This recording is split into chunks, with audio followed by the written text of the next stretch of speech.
Olá a todos, sejam muito bem-vindos ao nosso curso sobre via aérea em contexto de terapia intensiva.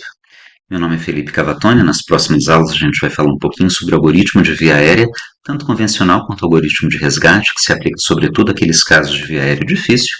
E nessa primeira aula a gente vai falar sobre o nosso algoritmo Approach. Eu vou trazer um caso clínico para vocês que talvez vocês se identifiquem, tá? Ou caso fictício, mas que pode acontecer com qualquer um de nós. Imagina vocês que vocês estão de plantão, né, e vocês receberam um paciente de sexo masculino de 28 anos de idade, com quadro de insuficiência respiratória hipoxêmica por um provável mecanismo de sepse de foco pulmonar. Ele estava em segmento no hospital externo, né, no contexto de uma descompensação de um quadro de insuficiência cardíaca, e ele foi transferido para o hospital atual essa manhã. Foram coletadas culturas, iniciado o Tazocin para o paciente, e chama a atenção que de história pregressa ele tem um IMC de 50, então ele tem uma obesidade mórbida. Além disso, ele tem uma insuficiência cardíaca com uma fração de ejeção de 30%. Optado por realização de VNI durante a manhã, inicialmente por 60 minutos, mas depois que de uma hora em VNI, quando tiraram a máscara, a pressão positiva, ele começou a desaturar. E foi optado por mantê-lo na VNI por mais tempo, até mais conduta aí muito ortodoxa, né? Depois de 3 horas, foi optado por a instalação do catéter nasal de alto fluxo, e nesse momento ele está com fluxo de 40, uma FI de 100%, e foi optado por proceder à intubação no início do plantão da tarde. Nesse momento, ele está com uma frequência cardíaca de 132, saturando 91%, no catéter nasal de alto fluxo, e ele está com uma pressão arterial sistólica de 85, diastólica de 65, então uma pressão bastante convergente, uma média de 72. Então, o paciente foi mantido em ventilação não invasiva como pré-oxigenação com uma saturação de 100%. Foi optado por intubá-lo com propofol 80 mg ou 8 ml, ketamina 120 mg e optado por utilizar o roucurônio 150 mg. Feito o checklist para intubação, e nesse dia especificamente o videolaringo não estava funcionando, foi optado por proceder à intubação com uma laringoscopia direta, uma lâmina 3. Foi feita a primeira tentativa por um médico menos proficiente e logo na primeira tentativa, de uma laringoscopia direta, não foi possível a visualização da veia aérea do paciente.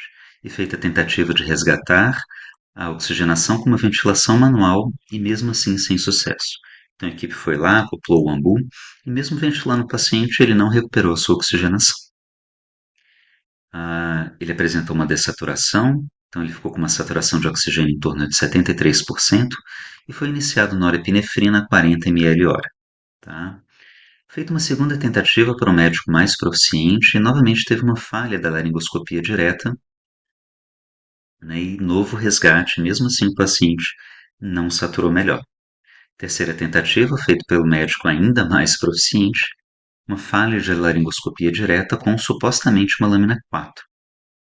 E o paciente acabou intercorrendo com uma parada cardiorrespiratória. Nesse momento foram instituídas as manobras de reanimação cardiopulmonar e foram feitas múltiplas tentativas. Tentado o uso de bugie, sem sucesso, tentado a passagem de uma máscara laríngea também sem sucesso. Feito o acionamento da equipe de anestesiologia após 25 minutos de reanimação. Chegou o médico anestesiologista, ele reconheceu que a lâmina do laringoscópio direto, identificada como uma lâmina 4, era na verdade uma lâmina 3, então tinha até mesmo um equívoco na identificação da lâmina. Solicitada a troca do material, agora sim com uma lâmina 4 verdadeira, efetuada a intubação com necessidade de burp e ainda assim com grande dificuldade por parte do médico que obteve sucesso na intubação. Foi mantida a reanimação por mais 60 minutos e, infelizmente, o desfecho desse paciente aqui hipotético foi o óbito. E aí esse caso bastante emblemático, mesmo sendo caso hipotético, ele nos suscita diversos questionamentos, como, por exemplo, onde nós falhamos, por que que nós falhamos e como que a gente pode melhorar para evitar que eventos como este aconteçam na vida real. E existem diversas causas de falhas já relatadas e bem descritas na literatura quando a gente considera manejo de VI. Existe a falha em identificar pacientes com risco de complicação. No caso, esse paciente era obeso, já tinha uma insuficiência cardíaca com fração de ejeção reduzida, foi mantido mais tempo na ventilação mecânica não invasiva, falha na formulação de plano para intercorrência, falha em obter e usar material apropriado, no caso emblemático a gente viu um erro na identificação da lâmina de laringoscopia, falha em reconhecer uma falência de via aérea, falha em transicionar para os próximos passos. Então, insistir sempre na mesma estratégia é uma das principais causas de falha em processo de intubação. E falha em transicionar para o algoritmo de resgate, que basicamente é máscara laríngea e cricocirúrgica ou por punção. Tá? Então, geralmente, quando a gente maneja uma via aérea, quando a gente analisa o evento adverso de uma intubação não sucedida, né, que foi mal sucedida, a gente percebe que acontece uma falha e depois acontece uma série de outras falhas sequenciais, como se fosse um dominó, que culminam na parada cardiorrespiratória do paciente. Tá? Então, nosso objetivo aqui é estabelecer um critério para a gente poder avaliar, através de uma avaliação sistemática, o que pode ser feito para a gente evitar eventos adversos. Então, aquela ideia de que existe um médico que é muito bom em via aérea e a gente fica seguro porque ele está no plantão, essa ideia ela precisa ser retirada do nosso cotidiano. Tá? Então, a gente vai trazer à luz da ciência o que pode ser feito, né, para a gente poder aprimorar o manejo de via aérea de pacientes em contexto de terapia intensiva. E para isso eu trago para vocês o algoritmo Approach. Existem diversos algoritmos, mas eu gosto muito do algoritmo Approach porque eles são passos essenciais que se aplicam a qualquer paciente e sempre que possível eles devem ser aplicados. Tá? E é um acrônimo e cada letra tem um significado diferente. Tá? O A seria avaliação de via aérea e atribuir funções. O primeiro P é de pré-oxigenação. O segundo P de preparação. R de revisar os planos, O de orientar limites de alarme, A de administrar as medicações, C de confirmar a posição do tubo e o H, a gente não conseguiu fazer uma tradução para o português, mas em inglês seria hold, que é basicamente segurar o tubo até que a fixação definitiva do tubo já na via aérea do paciente seja estabelecida. Tá bem?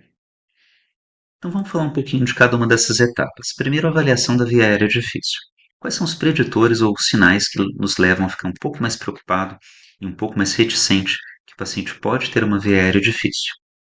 Existem também diversos mnemônicos, mas eu trago para vocês um que eu acho mais completo e bastante factível de ser realizado na nossa prática, que é o algoritmo Lemon.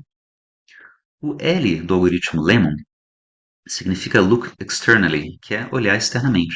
Então, só de olhar o paciente, a gente já consegue ter ideia se ele tem algum preditor de via aérea difícil. Por exemplo, presença de barba, pescoço curto, dentes proeminentes, pequena abertura bucal, distorções anatômicas, má oclusão dentária.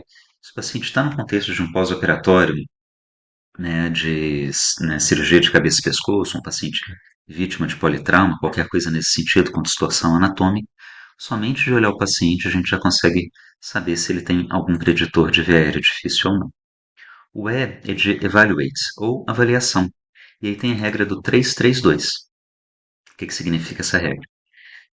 Para o paciente não ser considerado como preditor de via aérea difícil, ele precisa encaixar 3 polpas digitais da sua própria mão entre os dentes incisivos superior e inferior. Se ele conseguir fazer isso, ele tem uma abertura bucal satisfatória. Além disso, ele precisa acoplar ou conter 3 dedos na distância mento-ióide, ou seja, a distância entre o queixo do paciente, a parte da frente do queixo, até o osso ióide devem caber 3 polpas digitais do paciente. E 2 dedos na distância tireoiode. Então a gente palpa no paciente onde é a cartilagem tireoide, onde é o osso ióide, e aí deve-se caber pelo menos 2 polpas digitais nessa distância. Tá bom? Se essa regra for falha, ou seja, se o paciente não conseguir acoplar 3 dedos entre os incisivos, ou 3 dedos na distância mento-ióide, ou 2 dedos na distância tireoiode, ele tem um preditor de via aérea difícil. O N do mnemônico Lemon é de Malamparte. Então a gente pede para o paciente abrir a boca, colocar a língua para fora, sem fonação, isso é muito importante. Então ele não deve falar A, é só abrir a boca e pôr a língua para fora. E a gente vai ver se ele tem uma classificação de Malamparte 1, 2, 3 ou 4. O O do mnemônico Lemon é para obstrução ou obesidade. Obesidade por si só é um dos principais preditores de via aérea difícil, mas o O também serve para obstrução. Então, existem condições clínicas que podem nos deixar um pouco mais atentos para essa possibilidade de via aérea difícil, especificamente de obstrução, como no caso de algum abscesso retrofaríngeo. Se o paciente tem trissomia do 21, classicamente são pacientes que têm macroglossea. Se eles têm câncer de cabeça e pescoço, hematoma cervical, se foram vítimas de inalação de fumaça, ok? E o último, a última letra do nosso mnemônico Lemon é N de neck mobility, ou mobilidade cervical. Então, aquele paciente vítima de trauma ou que está usando colar cervical, tem uma luxação atlantoaxial, tem uma artrodese, são pacientes que não conseguem fazer, né, essa flexão cervical com extensão da cabeça.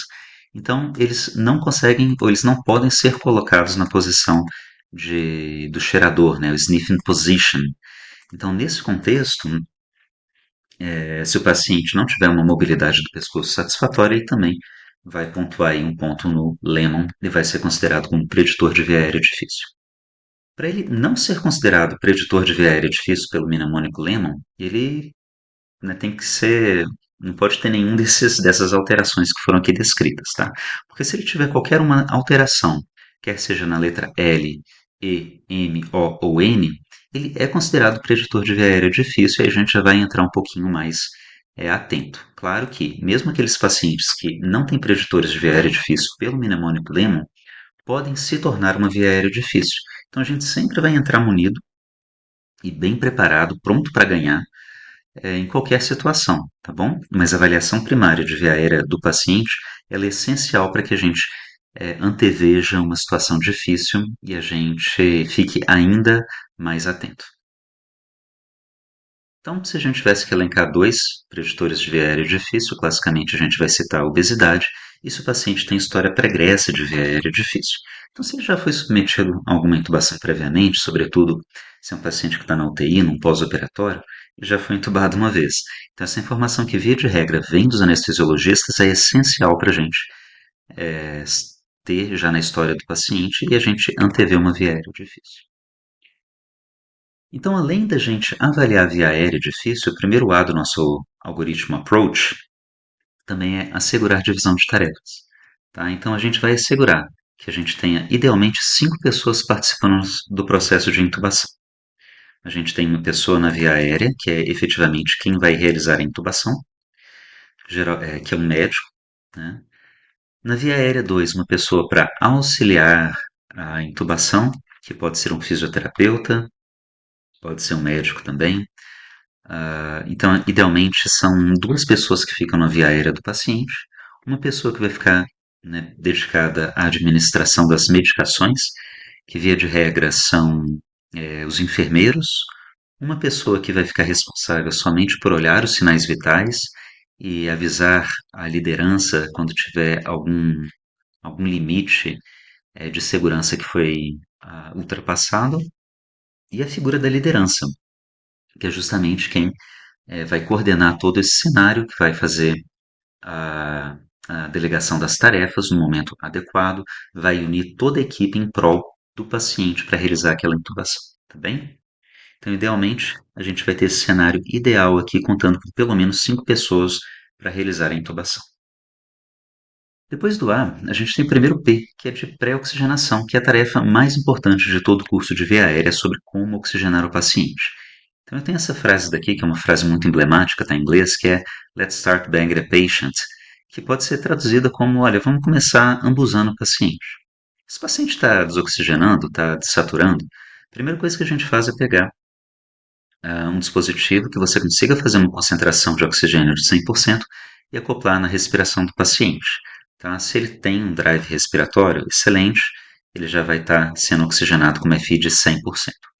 Se ele não tem drive respiratório, beleza, a gente começa a fazer a ventilação manual, comprimindo ou apertando o ambu e criando um volume corrente para o nosso paciente. Tá? E é muito raro a gente não conseguir oxigenar bem o paciente nesse momento. Tá? Pode acontecer, óbvio, mas via de regra, quando a gente, né, troca a fonte de oxigênio e coloca uma FI de 100%, você consegue oxigenar bem o paciente. Isso é muito importante porque, mais uma vez, né, trago uma frase em inglês para vocês, mas é um mnemônico também. If the patient's pink, you have time to think. Então, se o paciente está rosa, se ele está oxigenando bem, excelente. Você consegue pensar, você consegue orquestrar cada uma das próximas etapas com segurança e você evita que eventos adversos aconteçam durante a intubação ou imediatamente após. E para a gente oxigenar bem o paciente, tem algumas coisas que a gente pode fazer. A primeira coisa é pegar o ambu, ligá-lo na fonte de oxigênio, tá? E outra coisa é o selamento ideal da máscara sobre o rosto do paciente, que a gente pode utilizar a técnica do C e do E, ou a técnica do Jaw Thrust, que vou falar no próximo slide. Tem um pouco mais de evidência da gente para oxigenar o paciente com a cabeceira do leito 15 a 30 graus. Se você tiver disponível na sua instituição um capnógrafo e uma válvula de PIP para pré-oxigenação, você pode utilizar. A gente tem tido um pouco mais de evidência sobre pré-oxigenação feita com pressão positiva, tá? E se o paciente não tiver com a via aérea aberta, apesar de todas essas otimizações, você pode utilizar a cânula orofaríngea ou a cânula nasofaríngea, tá bem? Se você nunca viu uma válvula de PIP que a gente pode acoplar no ambu, tá aqui, ó. Ah, essa válvula de PIP ela não é cara, né? A gente consegue comprar em qualquer cirúrgica e ela consegue regular a PIP, que varia de 5 a 10 ou de 5 a 20, a depender do modelo. E a gente consegue ambusar o paciente, inclusive mantendo um volume, né, residual um pouco maior, o que faz com que você gere uma pressão positiva expiratória final, literalmente uma PIP. E aí você consegue, né, recrutar uma quantidade maior de alvéolos que funcionalmente vão deixar o seu paciente oxigenado por mais tempo. Tá? Então, se você tiver disponível na sua instituição, estiver fazendo uma ventilação manual, sugestão é você utilizar a válvula de PIP. E se você também tiver disponível um capnógrafo, você pode utilizar o capnógrafo, porque ele vai te dar uma boa ideia se o selamento da máscara contra o rosto do paciente está sendo feito de uma maneira satisfatória também, ok? E aqui eu mostro para vocês a técnica do C e do E, que geralmente é feita quando tem uma pessoa só ventilando o paciente, onde a gente tem aqui o dedo polegar e o dedo indicador fazendo uma pressão ou empurrando a máscara contra o rosto do paciente, e os demais dedos colocados aqui na mandíbula, na linha mandibular. Nota bem que não é no tecido muscular aqui debaixo do queixo, mas sim no osso, nessa parte da linha mandibular, fazendo uma tração para cima e fazendo aqui uma extensão cervical do paciente, tá bem? Quando a gente tem duas pessoas ventilando o paciente, a gente pode utilizar a técnica do dois Cs e dois Es, que é basicamente essa técnica daqui, mas feita com a mão esquerda e mão direita. Ou a gente pode utilizar a técnica do Jaw Thrust, tá? Que ela é mostrada bem aqui nessa imagem, onde com a iminência tenar eu faço uma pressão da máscara contra o rosto do paciente e com os demais dedos posicionados agora no ângulo da mandíbula, eu faço um encaixe da mandíbula, eu faço uma anteriorização da mandíbula, tá? E aí, fazendo isso, né, e também fazendo uma extensão aqui da cabeça do paciente, eu consigo converter uma via aérea obstruída numa via aérea pérvia. Isso é super importante porque muitas vezes, quando a gente foca somente nesse selamento aqui da máscara, sem fazer um jaw thrust ou fazer uma flexão aqui da cabeça, aliás, uma extensão da cabeça, né, uma flexão cervical e extensão da cabeça, se eu não fizer isso, muitas vezes eu consigo colocar o ar dentro do pulmão. Mas se a via aérea não tiver pérvia, esse ar não consegue sair, tá bem? E se você estiver tendo alguma dificuldade em ter essa perviedade, aí o próximo passo é a utilização de uma cânula orofaríngea, que é a cânula de Guedel, ou uma cânula que está errado, não, que é a nasofaríngea, tá bem? E como é que a gente determina qual que é o tamanho de cada um desses dispositivos? A cânula orofaríngea ela é medida da comissura labial ao ângulo da mandíbula, e a nasofaríngea é medida da aleta nasal ao lobo da orelha. É fácil da gente perceber isso, afinal, a cânula de Guedel vai logo na boca, então faz sentido que eu meça até o ângulo da mandíbula. E a nasofaringe eu preciso passar por dentro do nariz, né? Então vou medir a partir do meu nariz e ela vai ficar um pouquinho mais alta. Então eu vou medir até o lobo da orelha. O segundo P do nosso algoritmo approach é de preparação. Então a gente já avaliou a via aérea do paciente, a gente já pré-oxigenou, que é a parte mais importante. Agora a preparação, que é a etapa mais longa. E se você tiver na sua instituição um checklist, o checklist deve ser feito nesse momento, tá? Mas se você não tiver um checklist, o que que não pode faltar definitivamente? Você não pode se esquecer de programar a pressão para ciclar a cada 2 minutos, tá bem? Se você estiver utilizando uma pressão não invasiva. E se o paciente tem hipotensão, você tem que ter estratégia para recuperar essa pressão do paciente.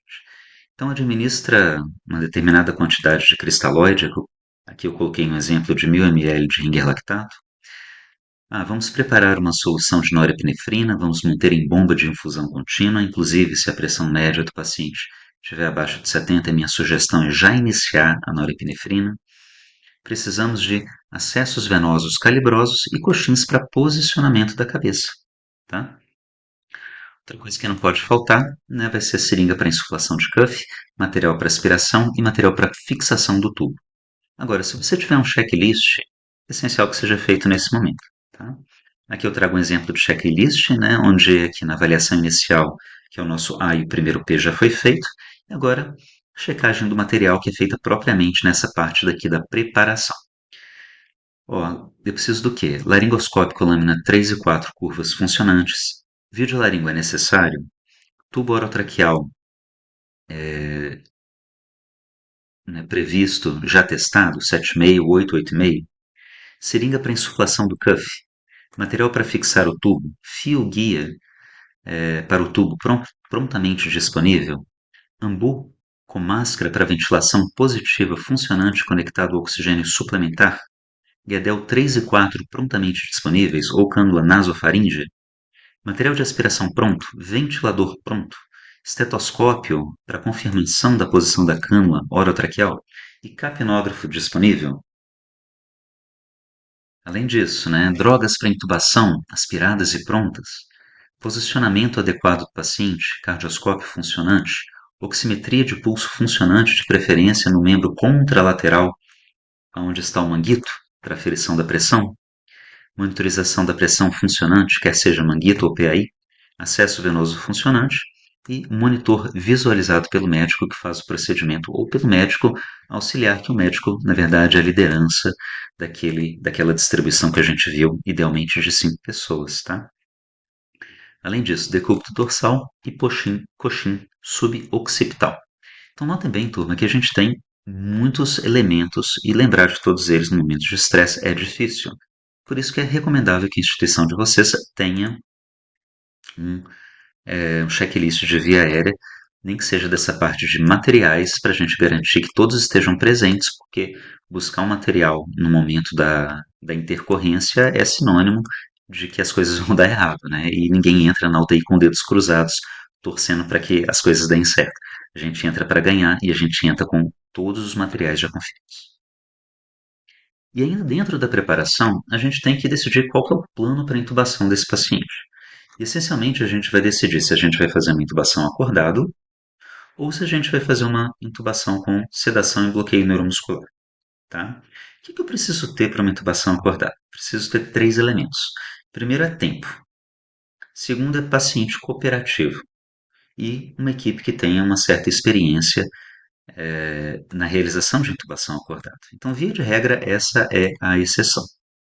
Agora, se eu decidir intubar um paciente com sedação e bloqueio neuromuscular, eu vou decidir se eu faço uma sequência rápida de sedação, que é aquela onde eu não faço a ventilação manual, ou seja, eu faço meu agente sedativo no meu bloqueador neuromuscular sequencialmente, e eu vou utilizar essa estratégia quando o paciente não está em jejum, ou se eu vou fazer uma sequência atrasada. Sequência atrasada é aquela onde eu faço a ventilação manual, eu posso ter um tempo para resgatar a oxigenação do paciente quando ele está desaturando e aí eu quero ganhar pouco mais de pré-oxigenação fazendo a ventilação manual, utilizando um ambu, de preferência com a válvula de PIP.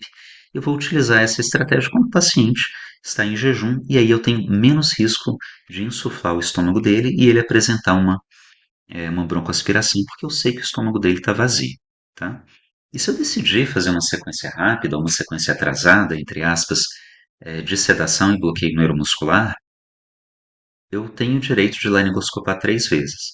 Então eu preciso determinar o que é plano A, o que é plano B e o que é plano C para poder entubar o paciente, tá? Mais comumente a gente vai seguir por essa via, tá? Né, não tenho estatística para apresentar aqui, mas eu tenho percepção que seja em torno de uns 85, 90% das vezes a gente vem por essa via, tá? E é a nossa exceção, essa parte daqui da intubação acordada, tá bem? Exemplos de plano A, plano B e plano C. Depois a gente vai falar um pouquinho sobre videolaringo, laringoscópio, mas aqui alguns exemplos, ó. Videolaringo com fio guia, como plano A. Um plano B, um videolaringo com bugie. Plano C, uma laringoscopia direta, né, que pode ser feita também com a introdução do tubo com fio guia ou com bugie, tá? A grande verdade é que o videolaringo ele vai te dar um ângulo de visualização maior. E o laringoscópio direto ele vai te dar um ângulo de visualização menor. Mas isso não significa que você às vezes tentou um videolaringo, não deu certo, você quer tentar com laringo convencional, um laringo direto, perfeito, pode tentar também. Porque tudo vai depender da sua experiência, a sua expertise em relação a cada um desses dispositivos, tá? Ah, mas assim, o mais importante que eu queria frisar nesse slide é que se você tem um plano A e não deu certo com o plano A, você vai mudar para o plano B. O plano B tem que ser diferente do plano A. E o plano C tem que ser diferente do plano B. E então, assim, se você teve uma dificuldade, e aí o que você vai fazer é que no plano seguinte você vai fazer alguma coisa diferente. Ah, posso mudar a lâmina que eu utilizei porque eu vi que é uma via aérea mais anteriorizada e, portanto, eu quero tentar uma lâmina de Miller? Cara, pode, excelente. Ah, poxa, eu quero tentar uma lâmina de McCoy? Pode, perfeito. Ah, eu quero mudar a pessoa que está entubando, né? Eu tentei 2 vezes, não consegui, mas tem um médico que está entubando aqui junto comigo e eu quero que ele tente, porque ele tem mais experiência que eu, ou tem a mesma experiência e vai mudar a pessoa. Mas é sempre importante a gente ter um plano diferente do outro, tá? Lembrando sempre que você vai tentar laringoscopar 3 vezes, tá bom? Não mais que isso. Depois a gente vai falar do algoritmo. E cada uma dessas vezes aí vai ser diferente da outra. Se eu puder sugerir também, dentro da preparação, o posicionamento do material. À direita, a gente vai deixar o tubo, ou a pessoa que vai te entregar o tubo, com a seringa já acoplada nele, tá bem? E material para sucção ou aspiração de vias aéreas. E à esquerda, todo o resto do material. Então, à esquerda a gente vai colocar o laringoscópio, tá? À sua esquerda, tá? Que também vai ser a esquerda do paciente, já que está na cabeceira. Laringoscópio, lâminas alternativas, videolaringo, cânula de Guedel, cânula nasofaríngea, bugie, máscara laríngea, todo o resto do material vai ficar à esquerda e à direita vai ter o tubo com a seringa acoplada e o material para sucção, ok? E aí você vai decidir, dentro de cada uma daquelas estratégias, qual que é a droga que você vai utilizar. Via de regra, a gente faz uma pré-medicação, indução e bloqueador. Tá? Depois a gente vai falar um pouquinho mais da evidência de cada uma delas, mas eu trago aqui uma sugestão de dose a ser utilizada em cada um dos agentes de pré-medicamento, indução e bloqueador, com algumas precauções que podem ser interessantes da gente revisar. E beleza, gastamos bastante tempo na preparação, mas uma etapa é essencial. E nesse momento que foram lançadas várias informações e que a equipe e o paciente estão tensos, está na hora da gente revisar o nosso plano, tá? E esse é o R do nosso algoritmo approach. E é o que eu acho essencial e que muitas vezes é esquecido, porque nesse momento vem o perfil de liderança, né, atuando nesse momento. Então, bacana. Agora que a gente tem tudo pronto, a gente vai começar o procedimento. O ideal é que a pessoa, né, a liderança revise o que vai ser feito. Ó, então, a gente tem um paciente que está sendo entubado por esse motivo, está internado devido a uma sepsis de foco pulmonar, tem necessidade de intubação. O nosso plano A vai ser esse, o B vai ser esse, o C vai ser esse. A gente vai utilizar tal e tal medicação. Os nossos limites de alarme vão ser esses, né? Já vamos falar de limite de alarme, saturação abaixo de tanto, frequência abaixo de tanto, uma pressão arterial média abaixo de tanto. A pessoa 1 está na medicação, a pessoa 2 e 3 estão na ventilação, sendo que 2 irá entubar, e a pessoa 4 está nos sinais vitais. Tá bom? Estão todos prontos? Vamos começar. Tá? E aí, o O que se mistura um pouquinho com a revisão é orientar limites de alarme. E aí é super importante que tenha uma pessoa dedicada e totalmente dedicada à visualização do monitor, que vai, né, avisar para a liderança se a gente tiver algum sinal vital que atingir o limite de segurança. Aí que eu trago alguns exemplos que eu costumo utilizar na minha prática, que é o seguinte: olha, se o paciente atingir uma frequência cardíaca abaixo de 60, ou uma saturação menor do que 89, ou menor ou igual a 88, ou uma pressão arterial média menor do que 65, a gente vai pausar o procedimento e a gente vai resgatar a oxigenação dele, ou vai aumentar o vasopressor, tá? Porque se a gente continuar com esses limites tendo sido atingidos, o paciente vai ter uma PCR e a gente não quer isso, tá? Então acaba que a revisão que a gente viu no slide anterior já compreende esse ó de orientar limites de alarme, mas é importante que a gente não se esqueça de quais são os limites de alarme para a gente garantir a segurança do paciente. Tá? Lembrando aqui na divisão, uma pessoa responsável pelos sinais vitais. O A é de administrar. Administrar as medicações somente se todas as etapas anteriores foram cumpridas. Então, o que a gente vê na prática é que muitas vezes existe uma ansiedade da gente colocar o tubo na garganta do paciente e pronto. Só que não. A última coisa que a gente faz é colocar o tubo na garganta do paciente. Então, a gente só vai começar a intubação propriamente dita, com a indução anestésica e a laringoscopia, ou qualquer que seja a técnica, depois que todas as etapas anteriores foram cumpridas, tá bem? E é importante que na hora de administrar seja feita uma comunicação em alça fechada. Então, por exemplo, administre 20 miligramas de etomidato agora, seguido por 100 miligramas de rocurônio. Então, a liderança determinou que agora seja administrado aí em sequência rápida o etomidato e rocurônio. A pessoa que administrou as medicações vai dizer, administrando o etomidato, administrando o rocurônio, lavando as medicações, medicações administradas. Então, essa parte aí da alça fechada é super importante. O C do nosso algoritmo Approach é a confirmação da posição do tubo. E a maneira mais correta da gente poder conferir se o tubo está na posição correta é através do capnógrafo. Então, o capnógrafo é sempre muito bem-vindo em qualquer intubação, quer seja eletiva, semi-eletiva ou de urgência, e a gente precisa ver o contorno de pulso em pelo menos 3 respirações, tá bom? Muito cuidado, porque às vezes existe um pouco de CO2 no estômago do paciente, então algumas vezes isso pode falsear a leitura do capnógrafo, tá bem? Então você tem que ver por pelo menos 3 respirações presença de curva na capnografia. E se você não tiver um capnógrafo, ou se você quiser associar ao capnógrafo a técnica da ausculta, eu acho excelente também, acho muito bem-vinda. Medicina é um pouco mais clássica, mas né, são métodos que não se excluem. Auscultar primeiro o epigastro do paciente, tá? Porque se o tubo não estiver aqui, você vai auscultar lobo, pelo menos assim, a parte inferior, na verdade você ausculta aqui mais o lobo médio do pulmão direito, né? Porque o inferior ele fica mais infradiafragmático, desculpa, ele fica mais, ele é mais difícil de ser auscultado, né? Ele fica sobretudo na região posterolateral, mas a gente ausculta aqui assim, a base direita, porque se ele não tiver no epigastro, no estômago, ele estará aqui no pulmão direito.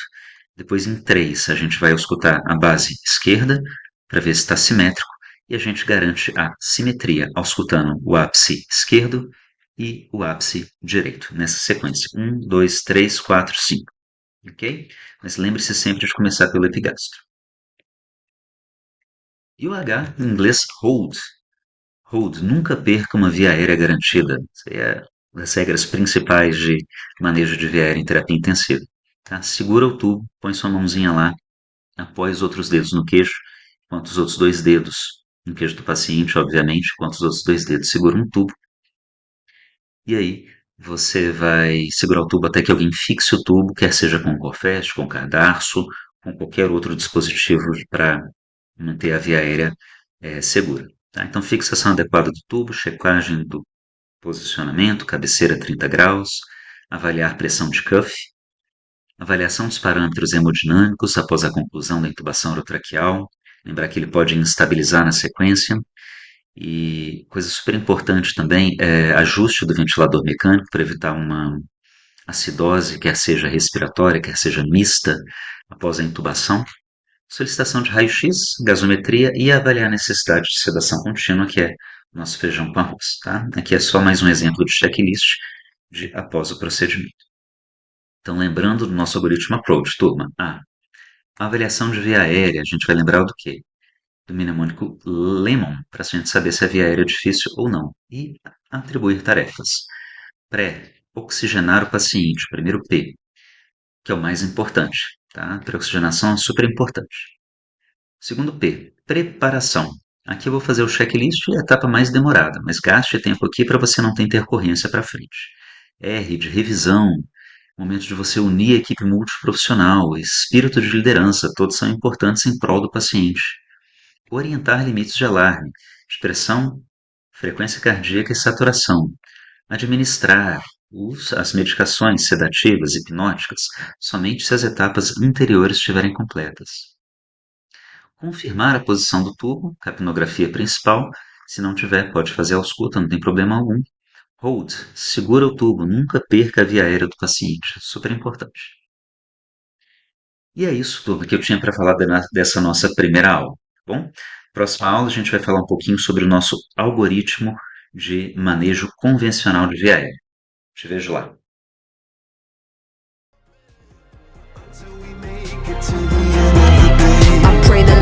Will shelter us from our fears.